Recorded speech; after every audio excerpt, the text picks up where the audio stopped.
চলো তাহলে জেনে নিই স্টেডি স্টেটে কী বলতে চাইছে। স্টেডি স্টেট মানে হচ্ছে যেটা প্রথমেই বলেছিলাম, যেটা হচ্ছে যখন একটা এক্সটার্নাল পিরিয়ডিক ফোর্স অ্যাপ্লাই করা হয় তখন ওই ফোর্সের ফ্রিকোয়েন্সিতেই ওই অসিলেটরটা মানে যে বডিটা দোলনাটা যেমন ওটা অসিলেট করবে, নিয়ে ওই ফ্রিকোয়েন্সিতেই ও কন্টিনিউয়াসলি দুলবে। তো ওই ফ্রিকোয়েন্সিতেই দুলবে, এই কন্ডিশনটাকেই বা এই স্টেটটাকে বলে স্টেডি স্টেট, স্টেটটাকে বলে স্টেডি স্টেট। এবার এখানে যে সলিউশনটা ধরা হয় সেটা হচ্ছে পার্টিকুলার ইন্টিগ্রাল, যেটা ওখানে x2 ছিল। এবার দেখিয়ে নিই ওটা কেমন দেখতে হয়। x2টা আমরা ধরেছি এইটা a cos omega T minus alpha. এবার এখানে আমাদের ফেজ ডিফারেন্স আছে ট্রানজিয়েন্ট স্টেটের জন্য, যেখানে ওমেগা নট হচ্ছে রেজোনেন্স অকার্স হবে ওই ফ্রিকোয়েন্সিতে। তারপরে এখানে আমরা যদি এটাকে ডি এর সাপেক্ষে ডেরিভেটিভ করি তাহলে আমাদের কি হবে, এই কসটা হয়ে যাবে মাইনাস সাইন মানে মাইনাস এ সাইন ওমেগা টি মাইনাস আলফা, আর টি এর কোএফিসিয়েন্টটা বাইরে বেরিয়ে আসবে, সেটা হচ্ছে এইটা। একইভাবে যদি আরেকবার ডেরিভেটিভ করি তাহলে কী হবে, সাইনের ডেরিভেটিভ কি কস, তাহলে এ কস ওমেগা টি মাইনাস আলফা, আবার টি এর কোএফিসিয়েন্ট বাইরে বেরিয়ে আসবে, মানে minus a omega square cos omega T minus alpha. তারপর এই যে ভ্যালুটা, এই ভ্যালুটার এই ভ্যালুটা আমরা যদি এই ইকুয়েশানটাতে পুট করি, যেটা প্রথম আমরা দেখেছিলাম, তাহলে কি হবে, এই ভ্যালুটা পুট করবো আর এই ভ্যালুটা পুট করবো, তাহলে কেমন দেখতে হবে, এইরকম d two x by d t two জায়গায় এটা, two b into d x by ডিটির জায়গায় এটা, প্লাস ওমেগা নট স্কোয়ার এক্সের জায়গায় এটা এক্স, এটা হচ্ছে d two x by d t square, আর এইটা হলো ডিএক্স বাই ডিটি। তাহলে তিনটি আমরা দেখতে পেলাম কোনটা জায়গায় কি বসিয়েছি। নিয়ে এবার আমরা এই কস ওমেগা টি মাইনাস আলফাটা কমন নেব।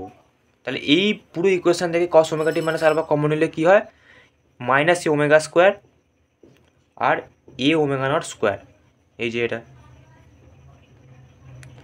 আর সাইন ওমেগা টি মাইনাস আলফা কমন নেওয়ার কিছু নেই, এটার একটাই কোএফিসিয়েন্ট যেটা হচ্ছে এটা।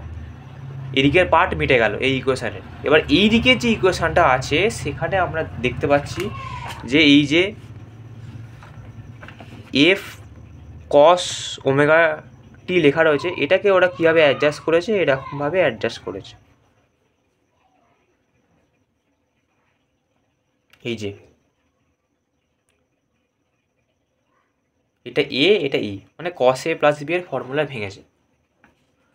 সেখানে ভাঙলে কী হয়, কস এ কস বি মাইনাস সাইন এ সাইন বি হলো।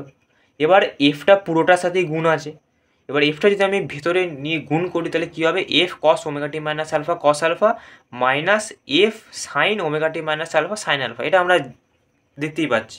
এবার আমাদের কাজ হলো এইখানে এই কোএফিসিয়েন্টগুলোকে ইকুয়েট করা, এই কস ওমেগা টি মাইনাস আলফা এবং সাইন ওমেগা টি মাইনাস আলফার দুদিকের যে কোএফিসিয়েন্টগুলো আছে সেটাকে ইকুয়েট করা। মানে কত হবে এখানে, কস ওমেগা টি মাইনাস আলফার এইটা হবে এইদিকে, আর এইদিকে হবে এফ কস আলফা।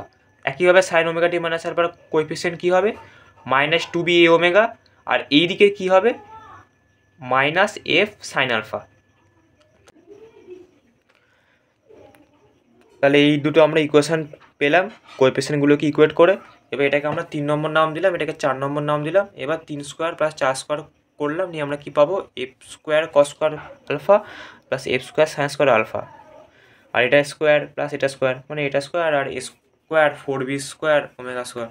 এবার এখান থেকে এফ স্কোয়ার কমন নিলে পাবো cos square alpha plus sine square alpha. এবার cos square theta plus sine square theta formula কী হয়, 1, তাহলে আমরা 1 পাবো, মানে এফ স্কোয়ার হয়ে যাবে। আর এখান থেকে স্কোয়ার যদি কমন নিই তাহলে আমরা এটা স্কোয়ার পাবো আর 4b স্কোয়ার ওমেগা স্কোয়ার পাবো, হয়ে গেল। তাহলে a square equal to f square by এটা, আর এফ মানে আমরা কি ধরেছিলাম আগের পাতায়, যে f equal to f naught by m, প্রথমেই আমরা দেখেছিলাম আগের ভিডিওতে। এবার তারপর হচ্ছে এই একইভাবে আমরা এই ইকাল টু তাহলে এফ বাই এটা রুট ওভার অফ এটা, আর এফের জায়গায় বসিয়ে দিল এফ নট বাই এম, এই যে বসিয়ে দিলাম এফ নট বাই এম, এফের জায়গায় বসিয়ে দিলাম এফ নট বাই এম, আর এটা তো এ ইকাল টু এটা এফ হয়ে যাবে, আর এটা রুটো বাড়াও, এটা হয়ে গেল।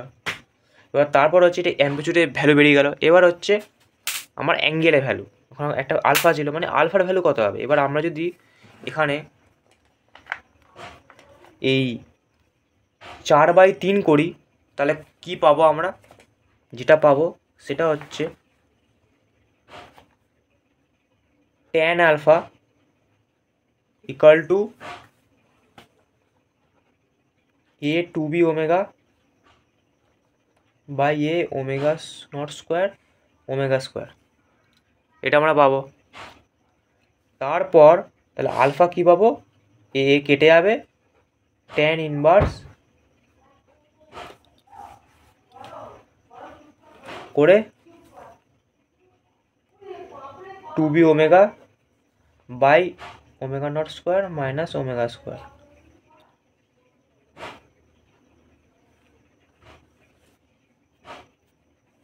এইটা আমরা পাবো। এবার তাহলে এর ভ্যালু পেয়ে গেলাম, আলফার ভ্যালু পেয়ে গেলাম, তাহলে আমার এক্স টুটা কী হবে,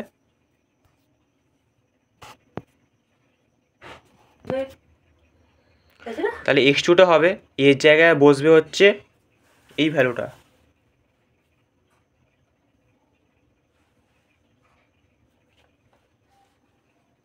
বসিয়ে দিই তাহলে F naught by M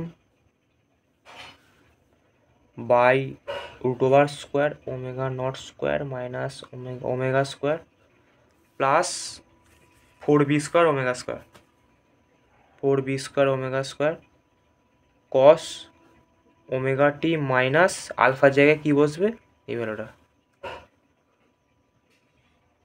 tan inverse 2b omega by omega naught square minus omega square, এটা বসবে। তাহলে এইটা আমরা পেলাম এক্স টু, যেটা হচ্ছে পার্টিকুলার ইন্টিগ্রাল। তাহলে আলটিমেট আমার সলিউশন কী হলো, x is equal to x one plus x two. X one কী ছিল, a to the power minus b t cos omega T minus alpha plus এইটা,